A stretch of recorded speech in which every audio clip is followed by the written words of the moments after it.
Merci donc à vous. Je rappelle que nous sommes au joint de la communauté avec Lionel Gamba, notre ami Daniel Mabanda qui nous revient donc depuis le Mexique. Moi, c'est Jean Lewis.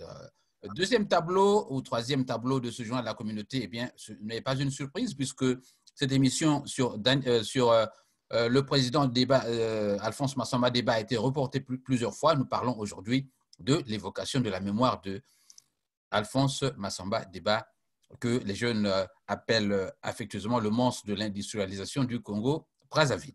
Alors, nous ouvrons ceci par... nous avons, j'allais dire, depuis un certain temps, commencé à produire des émissions sur l'évocation de la mémoire de certaines autorités, notamment des présidents comme Marien Ngouabi. On l'a fait. Nous avons également évoqué la mémoire de Joachim Yombi Opango il y a quelques 2 semaines. Aujourd'hui, nous parlons d'Alphonse Massamba Débat, décédé dans des conditions ignobles que vous connaissez.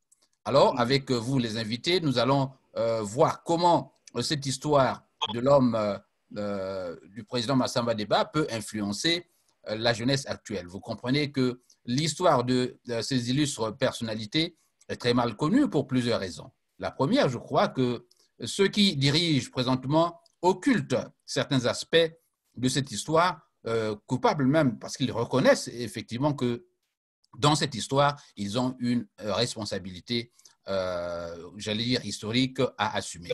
La deuxième, c'est que nous n'avons pas comme tel un matériau ou des sources sûres à partir desquelles les jeunes peuvent se renseigner. Alors donc, quand nous écoutons les jeunes parler de Marien Ngouabi, de Massamba Débat, de Yombi Opango et autres d'Opango et de tous ceux qui nous ont quittés, on semble percevoir une mésinterprétation de ce qu'aura été la vie de ces personnalités. Alors, parlons d'abord de la naissance de Massamba Débat. Où fut-il né? Kamba, vous pouvez répondre à cette question. Oui, le président Alphonse Massamba Débat est né dans le département du Poul, plus précisément à Boko, dans un village qu'on appelle Kolo, en 1921. Donc, c'est une partie linguistique qui se rattache à ce que nous avons appelé le giron du royaume Congo, qui avait pour capitale Mbaza Congo en Angola. Voilà, mais Kolo, il devait avoir un autre village qu'on appelle Kolo dans la Bouenza. Ben, vous savez, entre la Bouenza et l'actuelle région de Poul, au début, comme vous le savez, c'était un même département, c'est les mêmes habitudes, c'est les mêmes coutumes, c'est les mêmes noms. Et donc, ça ne me surprend pas qu'il y ait le même nom dans 2 départements différents. C'est au niveau administratif que la Bouenza est différente de Poul, mais l'historique, la Bouenza et le Poul formaient au début une seule entité. Alors, est-ce que vous pouvez... alors, Lionel Gamba a été invité et est pour nous une espèce de personne ressource et qui va nous raconter cette histoire, notamment nous plonger dans quelques aspects historiques de la vie de l'homme, du président. Alors, comment Débat est-il devenu président de la République? Bon,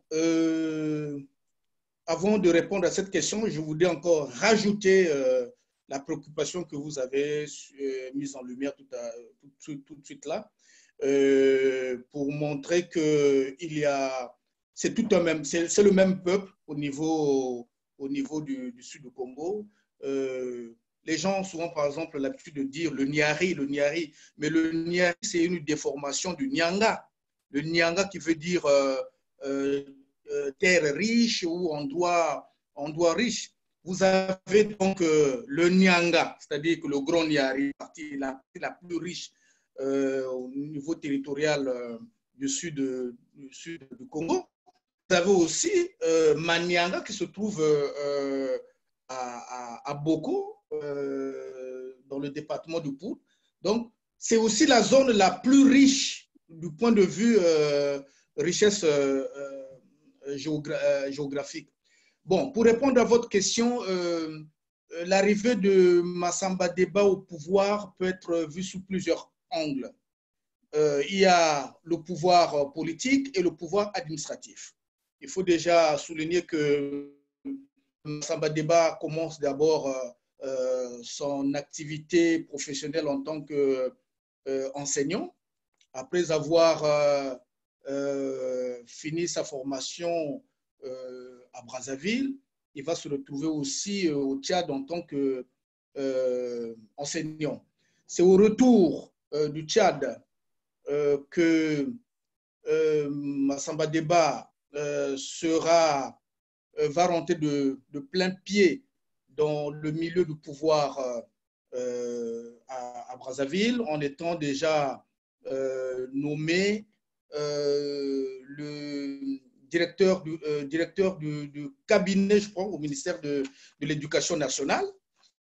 Et puis, s'ensuit après son entrée en tant que militant politique. Quand il prend sa carte d'adhésion à l'UPC, je pense, de Félix Tikaya, avant de revenir à l'UDDA chez Fulbert Yulu. Vous voyez déjà, il commence à amorcer les prémices de son entrée dans le milieu politique. Et donc, la politique comme telle, le pouvoir comme tel, Massamba Deba l'a connu quand il fut nommé ministre de l'équipement dans le gouvernement de Fulbert Yulu.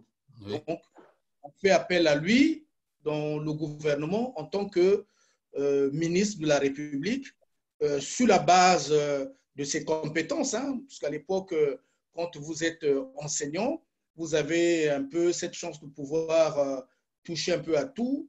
Et donc, il fait une brillante petite carrière au ministère de l'Équipement. Et puis, s'en est suivi ce qui va arriver après la chute du président Fulbert Yulu. Donc, il faut dire que son arrivée en politique commence déjà par la grande porte du ministère de l'Équipement en tant que ministre de Fulbert Yulu. Alors, nous reviendrons à vous, Daniel. Une idée de lui? Je sais que vous êtes encore jeune, relativement jeune. Voilà. Mais est-ce que vous pouvez parler librement d'Alphonse Massamba Deba ou vous consultez les documents pour le faire?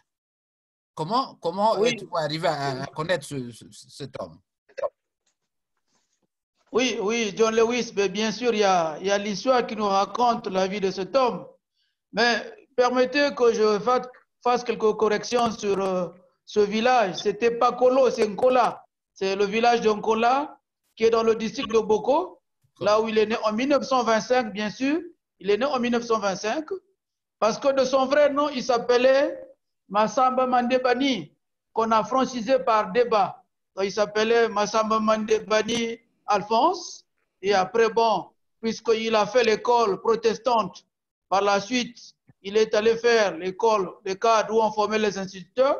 Après, il s'est retrouvé au théâtre pour faire face à l'école des instituteurs de cadres, l'école moyenne, des cadres comme instituteurs, l'école de l'AF. Et donc, cet homme fut un éminent homme politique qui est arrivé, vous savez, comme l'a dit Lionel Ngomba, qu'à l'époque, les enseignants étaient des éminences grises. C'est des gens qui avaient une certaine éthique, qui avaient une certaine moralité, qui était donc qui ne sous-tendait pas de doutes. Et donc voilà que cet homme qui était brillant par ses mœurs, par son éthique et par, n'est-ce pas, son austérité, c'est ce qui a fait qu'il arrive, n'est-ce pas, dans la politique, parce qu'il du retour du Tchad, il fut directeur de l'école de Monsenjo et aussi de Mindouli. Et après, il avait été déniché par le président Fulbert Yulu, qu'il était un cadre brillant du Congo. Et voilà comment il arrive, par le biais d'abord, Lionel Ngomba l'a souligné, du Parti progressiste congolais, dont le président était Félix Tikaya, le premier parlementaire congolais. Et en 1956, donc, il adhère au parti nouvellement créé par le président Fulbert Yulu, l'UDDA. Et par la suite, Lionel l'a dit, il fut nommé donc ministre du Plan et de l'Équipement. Voilà comment il fait son ascension au sein, n'est-ce pas, de ce sillage politique qui était teinté d'un côté par Félix Sikaya, Jacques Opango, Philbert Youlou. Et donc, il s'incruste là-dedans. Il devient un brillant homme politique. Et voilà, il fait carrière. Et par la suite, nous parlerons donc de la suite de l'émission, de tout ce qu'il a eu à faire. Voilà. Puisque les jeunes disent de lui le monstre de l'industrialisation du Congo. Et bien évidemment, on Voilà. y reviendra. Daniel, nous allons d'abord mettre l'accent sur le contexte. Qu'est-ce qui va faire que finalement le président Déba soit considéré comme l'homme providentiel pour accéder au pouvoir? Lionel. Il a déjà fait ses preuves parce qu'il y a un parcours que les gens ont tendance souvent à oublier, qu'il a été aussi président de l'Assemblée nationale. Absolument. Pour être président de l'Assemblée nationale, il faut une certaine carrure, il faut une certaine discipline, il faut une certaine maturité d'esprit. Et le président Massamba Déba, c'était c'était un visionnaire dans le sens où il avait la capacité d'anticiper et la capacité de prévoir. Donc, son passage au niveau de l'Assemblée nationale ne laissera pas les Congolais, notamment les députés, indifférents, puisqu'il va y rester de 1959 jusqu'à 1961, ce qui lui permet de jeter encore ses bases politiques, d'avoir une assise concrète dans le dans le milieu politique congolais, je voulais dire. Et donc, ayant déjà réussi à gérer comment on appelle, l'Assemblée nationale au niveau de Brazzaville du temps de Philbert Youlou, il sera proposé à ce moment-là, c'est à la suite, après le passage à l'Assemblée nationale, qu'il sera appelé au gouvernement en tant que ministre du Plan et de l'Équipement. Bon, il faut dire une chose, au-delà qu'il ait été enseignant, il faut dire aussi que le président Fulbert Massamba Déba n'était pas catholique d'obédience. Oui. Et souvent, il est reconnu à cette comment on appelle, courant religieux, un certain rigorisme, c'est-à-dire que c'est des gens qui travaillent dans la rigueur, c'est des gens qui sont bien disciplinés, il y a le sérieux dans le travail. Donc, à la fois les qualités intellectuelles et les qualités… un peu proche des jésuites, je ne sais pas si c'est cela. Oui, un peu plus, oui, on va dire ça comme ça. Donc, ces deux qualités vont faire de lui un homme remarquable, au point où dans le gouvernement de Philbert Youlou, pendant qu'une bonne partie des ministres vont passer à une vie faste, il va garder un recul devant le luxe, ce qui ne laissera pas aussi les Congolais indifférents à cette époque-là. Et après que la population congolaise, notamment celle de la capitale Brazzaville, commence à bouder l'embourgeoisement, entre guillemets, des ministres, il ne sera pas ébranlé au cours de cette période-là. Mais il faut juste remarquer que quelques mois plus tard, sa relation avec le président Fulbert Youlou va dégrader au point que lui, de son propre chef, il va décider de quitter le gouvernement pour préserver sa personnalité, pour préserver son état moral, pour préserver, on va dire, sa vision du monde. Voilà. Donc, Daniel, un mot là-dessus? Sur le contexte d'alors, comment l'homme devient la situation du moment et comment l'homme devient providentiel pour prendre en main les choses. Parce que nous allons aller un peu plus vite pour éviter d'alourdir l'émission. À Ange Félicien, vous posez une question. Nous reviendrons sur votre question dans quelques instants. Daniel. Oui, oui, mais John Lewis, vous savez que quand vous regardez la situation géographique et la sociologie du milieu des peuples Congo, vous vous rendrez compte que ces peuples-là, du point de vue de leurs mœurs, c'est des peuples qui ont vécu une austérité du point de vue de la gestion, n'est-ce pas, même du terroir. Donc, partons de ces mœurs, ça fait que le président Massamba Deba, étant issu, n'est-ce pas, de cette contrée, étant né dans ce terroir, et puis il a fait l'école protestante, comme l'a dit Lionel Ngomba. Vous savez que les protestants à l'époque, c'était des personnalités ou des personnages qui avaient une certaine rigueur dans la gestion du terroir, dans la gestion des affaires religieuses. Et donc, ces mœurs ont eu une influence sur le personnage du président Massamba Deba. Et bien voilà, qu'il arrive, il a fait ses preuves d'abord au PPC avec Félix Tikaya, et ensuite il intègre le parti du président Fulbert Youlou, et il s'est distingué par sa rigueur, par sa simplicité, et aussi par sa façon de voir les choses, sa vision. C'est quelqu'un qui avait un idéal, qui pensait qu'il fallait donner le meilleur au peuple pour que, n'est-ce pas, ce peuple vive mieux. Et donc, ce sont toutes ces qualités qui ont permis à ce grand homme politique de pouvoir s'affirmer vis-à-vis, n'est-ce pas, de la bourgeoisie, comme l'a dit Lionel Ngomba, qui gagnait, n'est-ce pas, les ministres du pouvoir de Youlou. Et ça fait que quand il y a eu, n'est-ce pas, déluge dans ce gouvernement, il a été le seul qui a été épargné. Et ceci l'a amené donc à pouvoir, n'est-ce pas, briguer toutes les fonctions qu'il a eu à briguer, puisque ce sont des officiers militaires qui sont allés le chercher, notamment le colonel Mounsaka et Mouzabakani, qui pensaient que c'était un homme de rigueur, c'était un homme vigilant, c'était un homme qui avait un idéal. Voilà comment on l'amène dans le système, et il est arrivé donc au firmament de la sphère politique de notre pays. Voilà ce que je pouvais... Effectivement, Daniel, vous répondez là indirectement à Ange Félicien qui pose la question. Comment expliquer le lien entre la politique et la religion, l'Ngunza? Bon, je ne sais pas s'il était Ngunza, lui, sur la personnalité de Massamba Deba. Bon, mais ça a forgé une personnalité à partir même des préceptes bibliques. Je vois que quand il s'incline, il décide d'initier le socialisme bantou, c'est dans cet esprit-là de redistribuer, voilà, équitablement le revenu national. Mais il y a aussi l'idée de la gestion de rigueur qui lui vient de la religion, je crois. Alors, nous avons également une réaction de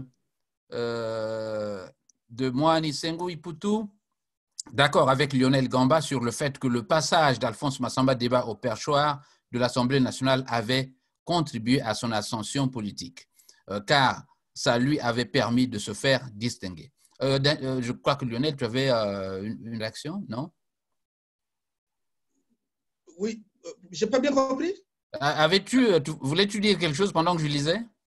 Oui, je voulais dire que le point sur lequel Daniel s'est appuyé est très important, c'est-à-dire que les gens de la contrée de Boko, de cette contrée-là, ils ont une... Je le dis parce que non seulement je suis originaire en partie de là, mais j'ai aussi un grand témoignage que j'ai déjà avancé ici. Il y a, dans cette partie, les gens ont tendance à gérer la chose publique de façon équitable. Et la gestion même financière, elle est très rigoureuse. La preuve même, mon grand-père qui était analphabète s'est fait sur le tas. Il est parti d'un petit commerce jusqu'à devenir l'un des hommes les plus riches à cette époque-là. Et c'est une façon de dire que les gens de cette partie-là ont eu ont une mentalité de la gestion et du respect de la chose publique. C'est ce que je voulais faire relever parce que c'était très important. On le remarquera aussi par la suite avec André Milongo quand il est nommé Premier ministre, par exemple. Voilà. Alors, nous allons maintenant voir le paradoxe, Daniel et Lionel, le paradoxe de l'homme.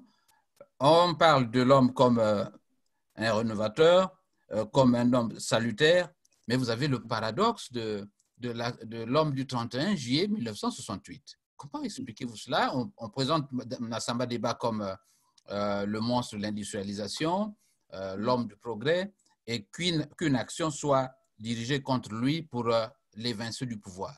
Voyez-vous dans cela la mauvaise foi des gens de l'époque ou simplement une action justifiée? Ben c'est vraiment la mauvaise foi des gens de cette époque. Il faut se dire que la motivation de ce groupe de jeunes qui tient à prendre le pouvoir ne tient pas compte de l'embellie économique que Massamba Deba va présenter à la face des Congolais, mais tient compte uniquement par le besoin pour gérer le pouvoir politique. Donc, tout ce qu'on a pu reprocher à Massamba Deba à cette époque-là n'était pas vraiment fondé. N'était pas vraiment fondé. Et l'histoire donnera raison puisque quand Marien Ngouabi prend le pouvoir, c'est au moment où on a constaté qu'au niveau de la gestion de la chose de l'État, tout a été relâché. Les premiers détournements financiers de l'histoire de notre pays de façon officielle démarre avec l'arrivée de Marien Ngouabi au pouvoir. Donc, on ne peut pas dire que Massamba Deba ait été un mauvais gestionnaire, bien au contraire. Bien au contraire. Et puis, il faut dire une chose aussi, ce qu'on a pu reprocher à Massamba Deba, c'est aussi sa foi. Malgré qu'il ait eu un impact politique, il n'a pas renoncé à sa relation privilégiée avec le créateur. Massamba Deba était engagé dans le service religieux à un niveau très élevé au point où il va même, après le pouvoir, prendre les destinées d'une, entre guillemets, congrégation, comment on appelle, religieuse au niveau de Boko, où il anime les séances de prière. Donc, vraiment une erreur. C'est une erreur de jeunesse, on va dire, d'alors. Alors, la prise donc du pouvoir, Daniel, par, je crois que c'était Alfred Raoul, voilà, qui a fait la transition. Est-ce qu'on peut croire que c'était là une action salutaire? Oui, mais John Lewis, je crois que Lionel Gomba vient de le souligner. Vous savez, sur ce paradoxe, oui. Homme intelligent, homme honnête, progrès, et ce qu'il aura connu, notamment la chute. Une chute apparemment qui ne se justifiait pas. C'est à vous. Non, mais vous savez que, oui, c'est vrai, on reconnaissait en lui homme compétent, homme de rigueur, homme d'austérité, mais vous savez que quand vous scrutez le poids de Massamba Deba, qui commençait à conduire, n'est-ce pas, certains dignitaires du pouvoir à cette époque-là, dans l'idéologie de la bourgeoisie, ce qui a permis à Massamba Deba, qui était comme sorti de là un homme propre. Mais vous savez qu'au sein de ce régime, il y avait un relent, des gens qui avaient les idéaux du genre, la gestion de la chose publique, mais ils étaient aussi animés par un sentiment de pouvoir s'enrichir. Donc, comme ils se retrouvent en face d'un homme aussi austère, d'un homme rigoureux, ben, ça a suscité les velléités, n'est-ce pas, de pouvoir le renverser. Vous savez aussi, John Lewis, que le régime de l'époque de Massamba Deba était un régime dont l'idéologie était une idéologie de gauche, donc le socialiste. Ce qui a fait que Massamba Deba se retrouvait a permis de bonnes relations avec des pays comme le Cuba, la Chine, parce que c'était des pays qui étaient dans le socialisme.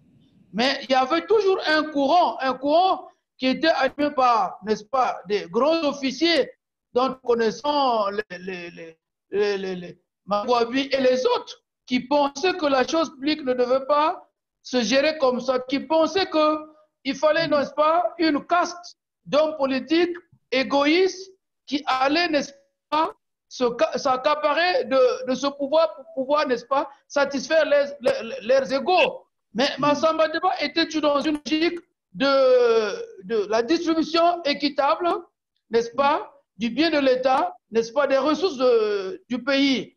Donc, ça a suscité, n'est-ce pas, cette haine, comme l'a dit Lionel Ngama, cette mauvaise foi est née de ces gens parce qu'ils croyaient que, bon, Massamba Deba était un homme qui était simpliste, un homme qui ne permettait pas aux autres de pouvoir s'affirmer dans la bourgeoisie. Voilà ce qui a conduit ces derniers à pouvoir lui mener cette guerre farouche. Mais moi, je dirais que c'était un homme d'éthique, c'était un homme qui avait un idéal qui les autres n'ont pas partagé cela. Ouais, voilà. Sinon, on dit même que Lionel, n'existe pas réellement. On dit même que Lionel, son gouvernement, ici nous allons maintenant parler de l'aspect unité nationale, on dit même qu'il aura déjà inauguré, ou il était pour l'unité nationale comme telle, dans l'ossature même de son gouvernement. Ah, voilà. Mais il faut déjà remarquer que la devise de la République au temps de Massamba Deba, si je me rappelle bien, c'était un peuple, un but et une foi. Donc, c'est quelqu'un qui était pour l'homogénéité de la culture de notre pays. Il ne rêvait pas en termes d'ethnie ni de région. C'était quelqu'un qui était homogène, qui voulait vraiment l'homogénéité au sommet de l'État.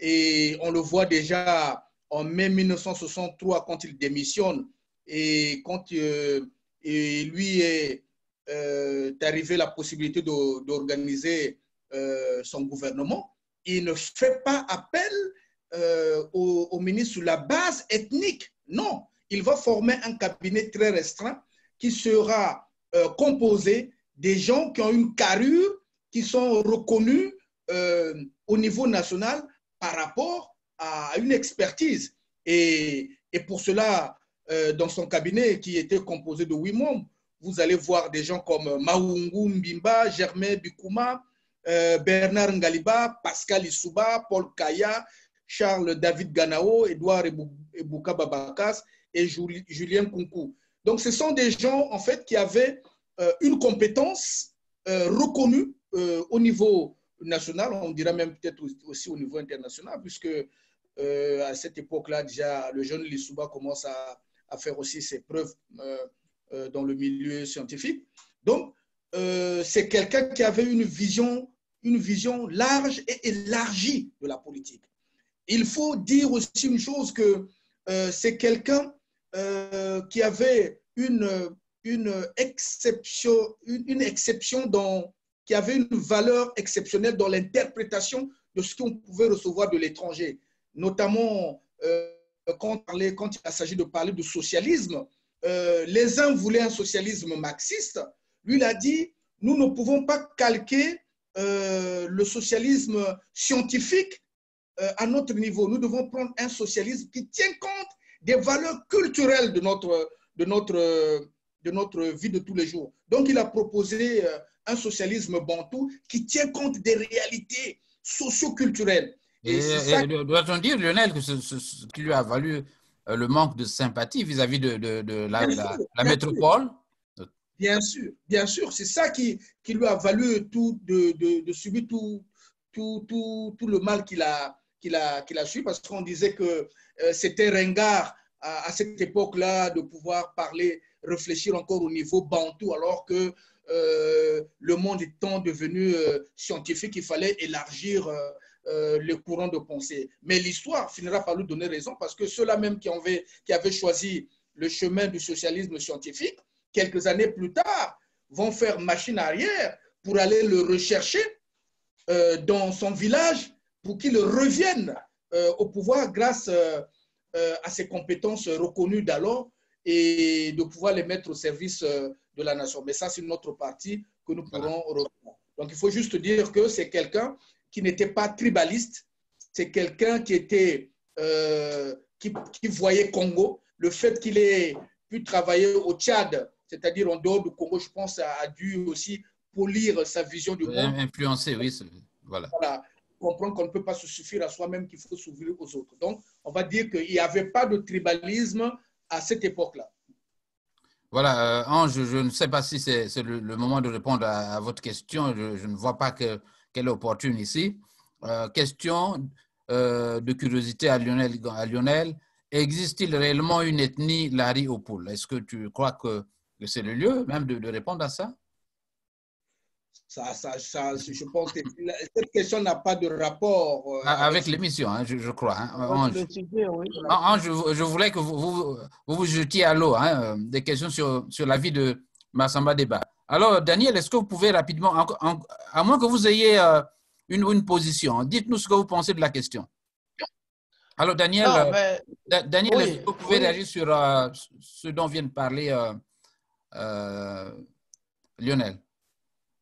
Non, j'allais tout simplement, avant de répondre à la question, pour aborder le même sens que Lionel Gomba, c'est juste dire à Ange Félicien que il connaît la composition sociologique du Congo. Donc, nous avons que trois groupes ethniques ou trois grands peuples. Vous avez le peuple Congo, le peuple Téké et le peuple Échira. Et dans la composante des peuples Congo, vous avez, Lionel Gomba l'a souligné, vous avez les gens certaines couches du Grand Nyari, de la Bouenza et même du Kwilu, puisqu'on vous regardez l'histoire, le Kwilu était une province vassale du royaume Congo. Donc, il ne s'agit pas de s'éterniser sur des questions Lari, Congo. Il s'agit tout simplement de parler des peuples. Maintenant, pour aborder dans le même sens que Lionel Gamba, je pense qu'il a tout déballé. Hein. Mais vous savez que Massamba Deba, je l'ai dit ici en amont, que c'est quelqu'un qui avait un idéal. Et puisque l'idéologie du parti était une idéologie de gauche, socialisme, mais il n'a pas voulu évidemment calquer le socialisme dans le marxisme ou dans le capitalisme. Mais c'est quelqu'un qui tenait compte des mœurs de nos peuples, qui tenait compte de la sociologie, n'est-ce pas, de peuple bantou. C'est pour cela qu'il s'est affirmé dans le socialisme bantou. Et quand vous regardez la composition de son gouvernement, Lionel Gomba a cité des gens, vous avez toutes les composantes, n'est-ce pas, du nord au sud, de l'est à l'ouest. Vous avez les Bakuma, les Ganao, les Lissouba Pascal, des gens qui s'affirmaient, les gens comme Ebouka Babagas. Il y avait déjà des grands économistes, il y avait des grands scientifiques et aussi des grands littéraires.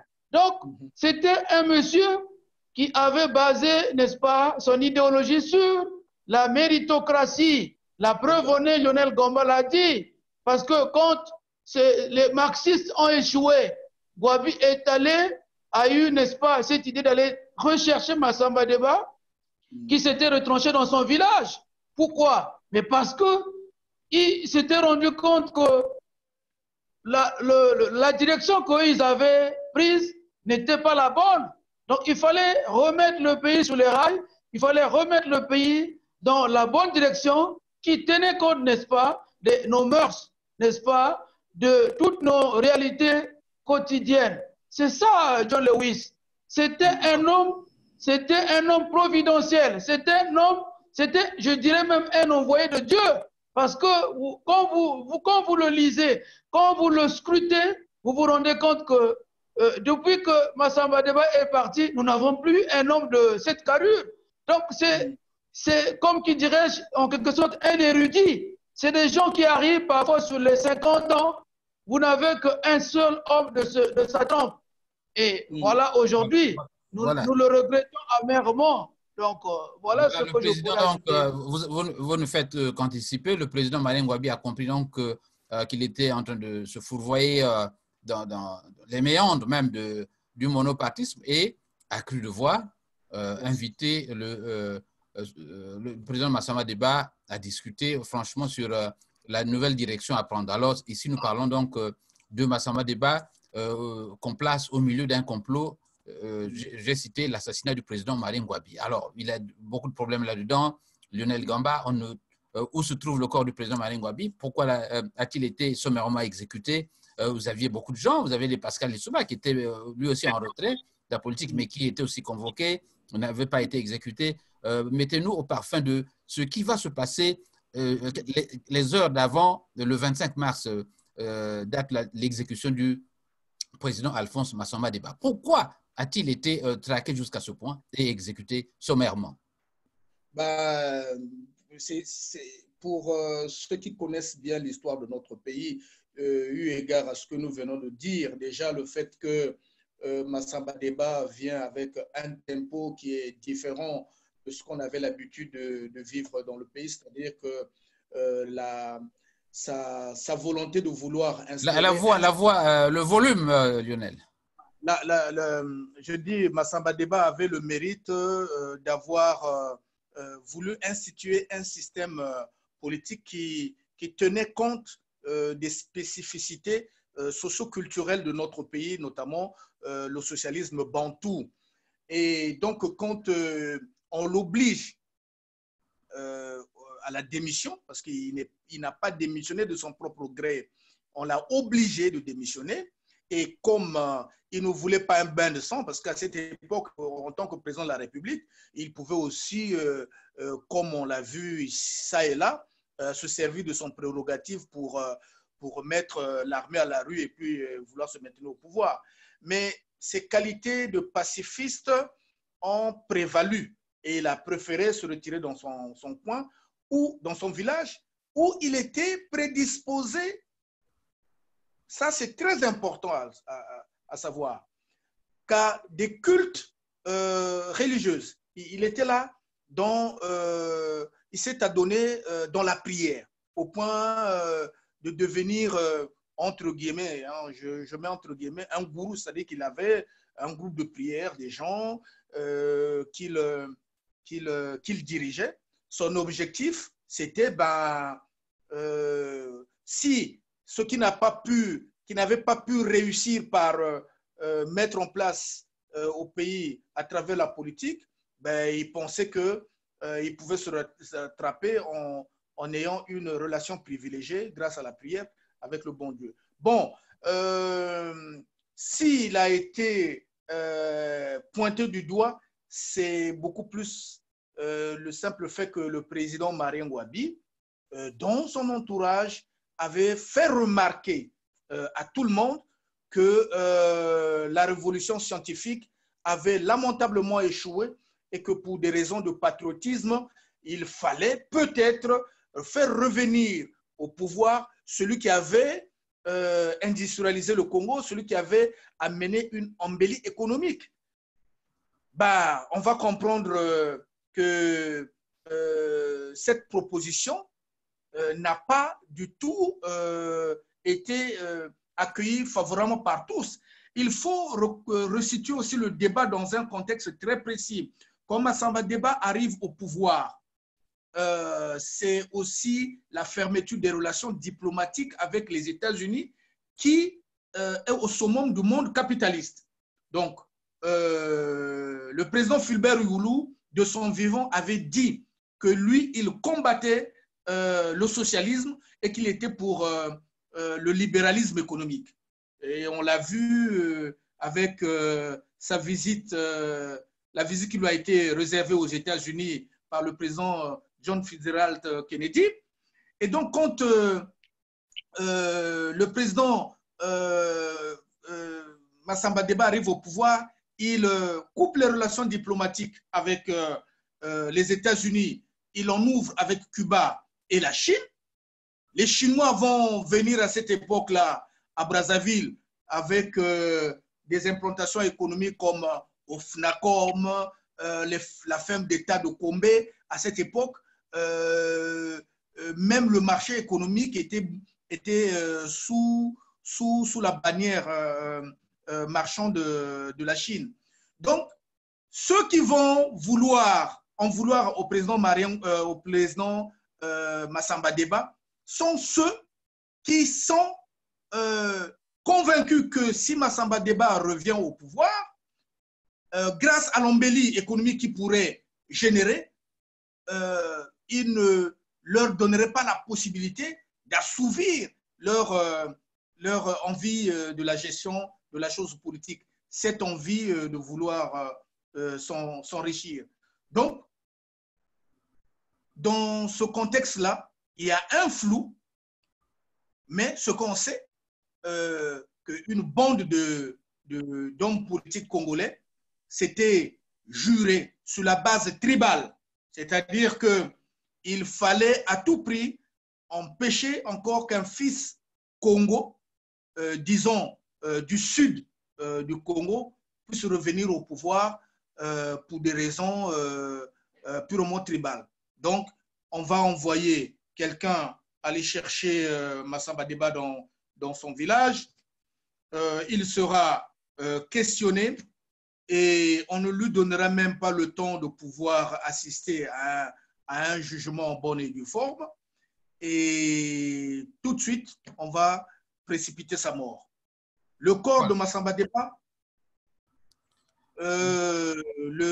notre aîné qui est mort à Nancy, Moudi Leno Massengo, oui, a dit que le corps de Massamba Deba avait été jeté au lion au parc zoologique. Mais moi, depuis les années 76, 78, 79, il se courait déjà cette rumeur à Brazzaville, comme quoi que le président Fulbert Youlou, le président Massamba Deba, son corps avait été jeté au lion.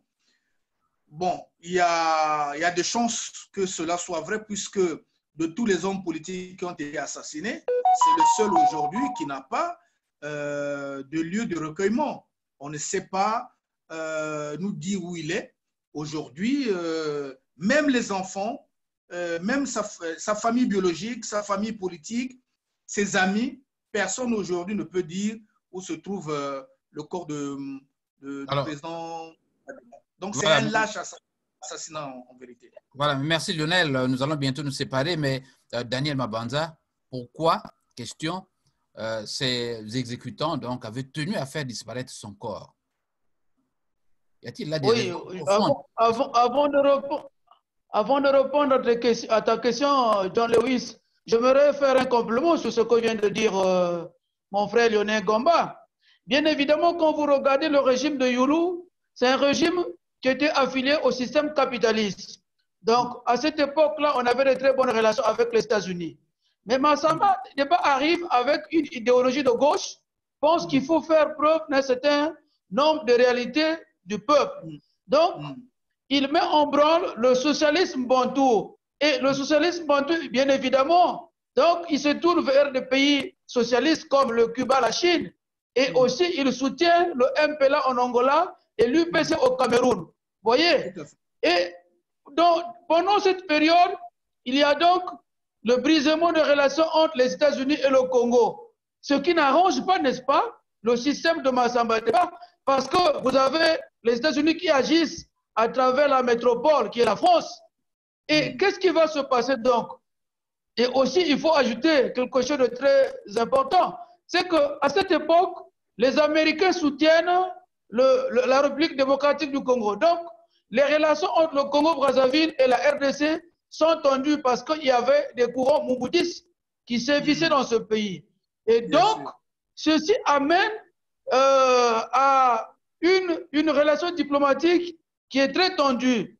Mais qu'est-ce qui va se passer? Qu'est-ce qui va se passer après? C'est que Massamba Deba, dans cette idéologie qui lui permet, n'est-ce pas, de pouvoir faire le partage, n'est-ce pas, du patrimoine national avec tout le peuple, va susciter la montée, n'est-ce pas, du populisme. Et ce populisme est soutenu par la France. Donc, quand Ngouabi prend la décision de pouvoir repartir vers Massamba Deba, pour pouvoir, n'est-ce pas, remettre le pays sur le bon chemin, la France avait déjà, n'est-ce pas, monté un certain nombre d'officiers qui servaient, n'est-ce pas, de garde ou dans l'entourage du président Marien Ngouabi. Donc, tout ce que Ngouabi disait ou faisait était mis sous écoute parce que l'État français, évidemment, s'est servi de grands officiers comme les Sassou Nguesso et tous les autres qui étaient autour, n'est-ce pas, du président Marien Ngouabi. Ce qui a fait que lorsque Ngouabi décide de pouvoir rappeler Massamba Deba, puisqu'il y aurait une réunion qui devait se tenir entre Massamba Deba et le cardinal Émile Beyenda. Mais tout ce qu'il disait était donc sur écoute. Et ces gens-là se sont dit, ah, si ce monsieur remet le pouvoir entre les mains de Massamba Deba, mais donc la bourgeoisie n'aura plus sa place. Parce qu'il faut reconnaître, John Lewis, que ces gens-là qui ont fait monter un certain nombre de carences dans la gestion du pays, dans la gestion de la chose publique, n'avaient qu'une seule idée, c'est celle qui consistait à s'enrichir. Donc, ce qui a fait qu'aujourd'hui, Massamba Deba s'est retrouvé comme isolé par tous ces gens-là. Et donc, à l'évidence, il faut reconnaître que Massamba Deba étant isolé et avec le coup de Ngouabi, qui avait des vérités de pouvoir repartir vers la bonne ligne, ils l'ont tué, ils l'ont assassiné lâchement, comme l'a dit Lionel Ngamba. Et par la suite, ils ont monté un complot comme pour dire que Ngouabi, que Massamba Deba était au centre, n'est-ce pas, de cet assassinat. Mais en réalité, ce n'est pas Massamba Deba. C'est, comme je l'ai dit, c'est la métropole qui a peu pensé que si Massamba Deba revenait, ce qui pourrait être fait n'allait pas, n'est-ce pas, émerger. Ça fait qu'il fallait le tuer coûte que coûte pour pouvoir, n'est-ce pas, faire taire tous les témoins et aussi effacer les traces.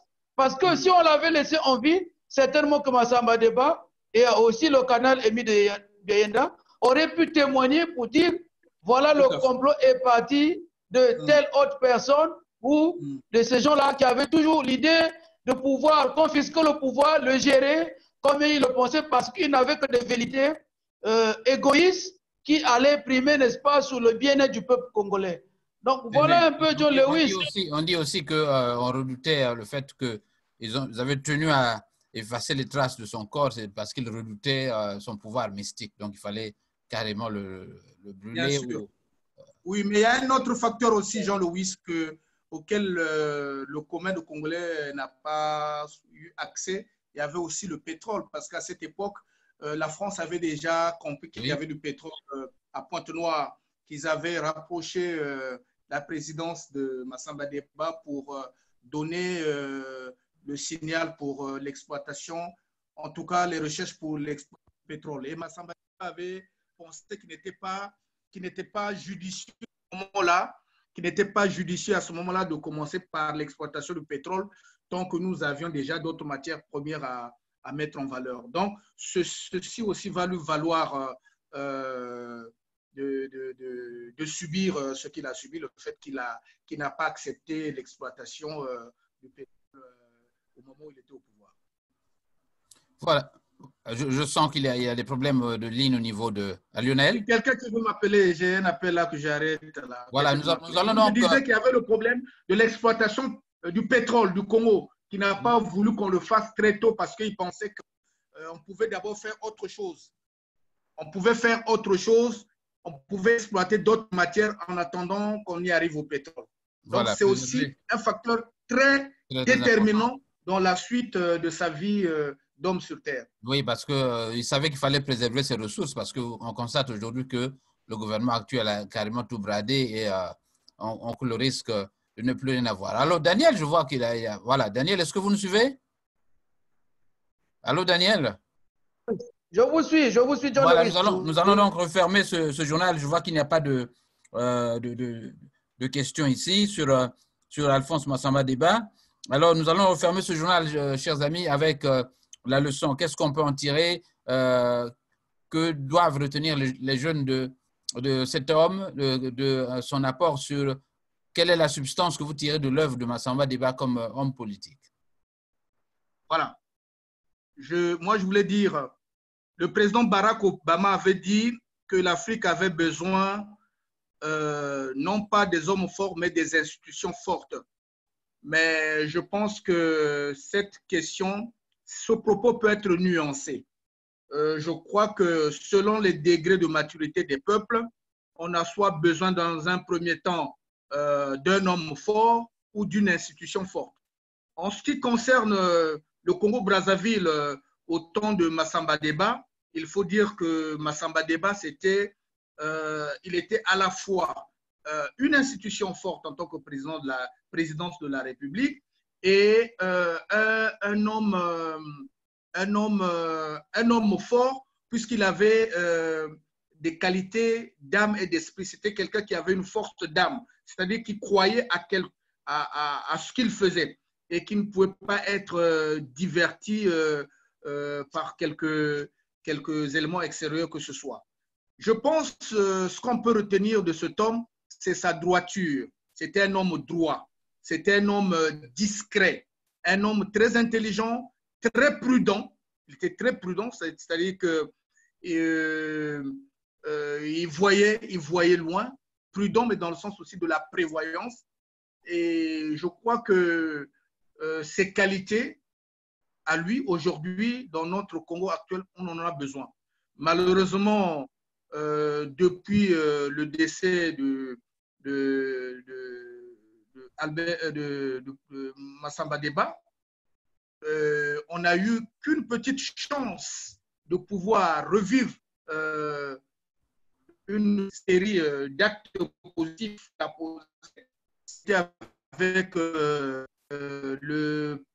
comment on appelle, quand il avait plus de Pascal Lissouba. Il faut dire que le début de la présence de Pascal Lissouba, dans les intentions, c'était quelque chose de bien. Heureusement, Pascal aussi, des gens qui l'entourent et qui vont l'empêcher effectivement de mettre en place le projet qu'il a eu à mettre au profit de notre pays. Ce sont des gens, comme disait Daniel, qu'on va voir que tous les 50 ans, j'espère bien que nous aurons qualité de cœur, d'esprit et surtout d'intelligence, perpétuer l'œuvre d'Alphonse Massamba qui reste orpheline jusqu'à ce jour. Voilà, je vois qu'il y a des problèmes de ligne là-bas. Alors, Daniel, nous allons conclure sur la même question, la substance de cette œuvre d'Alphonse Massamba Deba. Oui, John Lewis, vous savez, je vais citer un homme politique, un éminent homme politique du siècle, de ce siècle, paix à son âme. Mandela disait ceci, que l'éducation est une arme puissante qui permet à une nation de pouvoir, n'est-ce pas, aller loin et de pouvoir s'émanciper.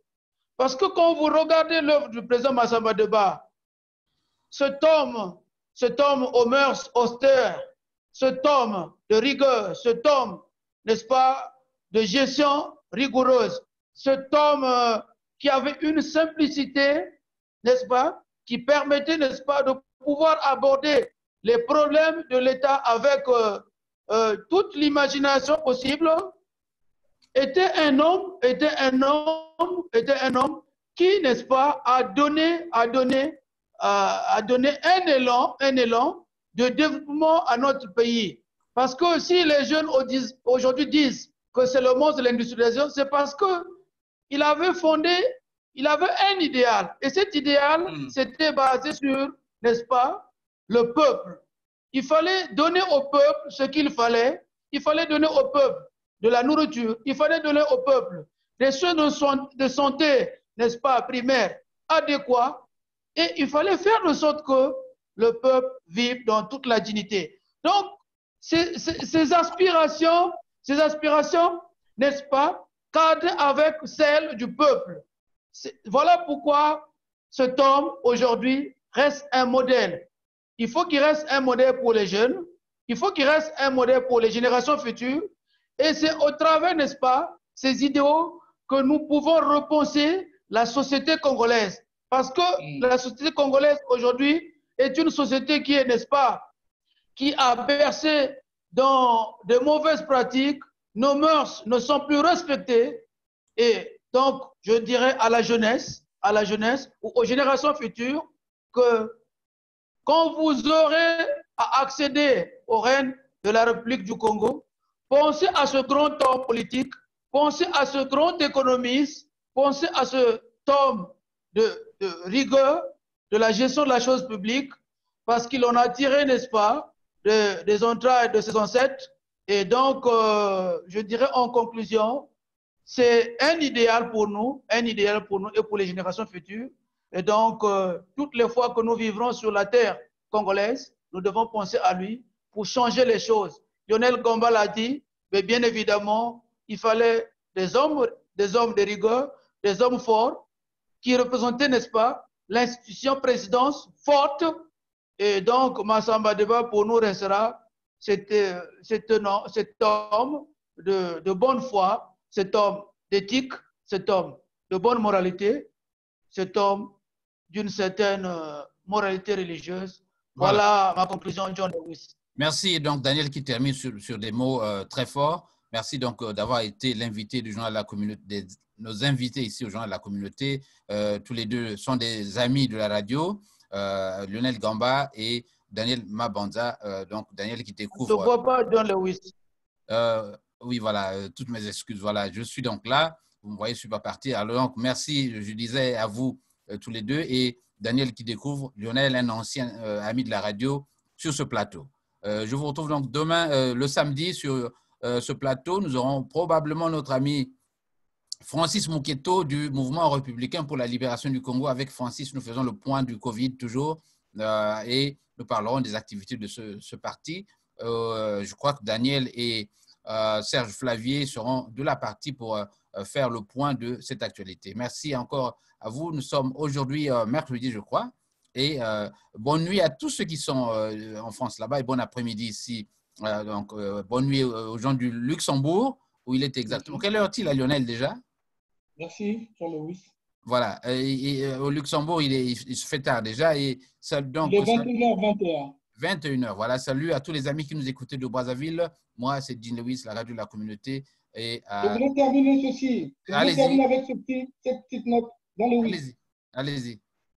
Ben, la radio de la communauté est une radio libre qui travaille avec ses propres moyens. Donc, je demande à tous les Congolais de bonne foi, surtout ceux de la diaspora, de la financer grâce aux dons. Moi, je vais envoyer bientôt mon don pour la radio et je demande aussi aux autres Congolais, quel que soit le montant que vous avez, si nous pouvons apporter à Jean-Louis le peu que nous avons pour le travail qu'il fait, ce serait une bonne chose. Voilà, donc devenez sponsor de notre radio en faisant une contribution à la radio, bien sûr, et nous permettre donc de changer les choses, de les rendre plus professionnelles. Devenez sponsor de Radio Congo Live en Chicago. Merci et à la prochaine occasion sur cette chaîne. Merci. Merci à toi. Merci à Lionel Gomba. Merci à toi, Jean Mabanza. Daniel Mabanza plutôt. On va être amis sur Facebook. Hein. Tu parles très bien. J'aime bien tes réflexions. C'est l'homme du moment.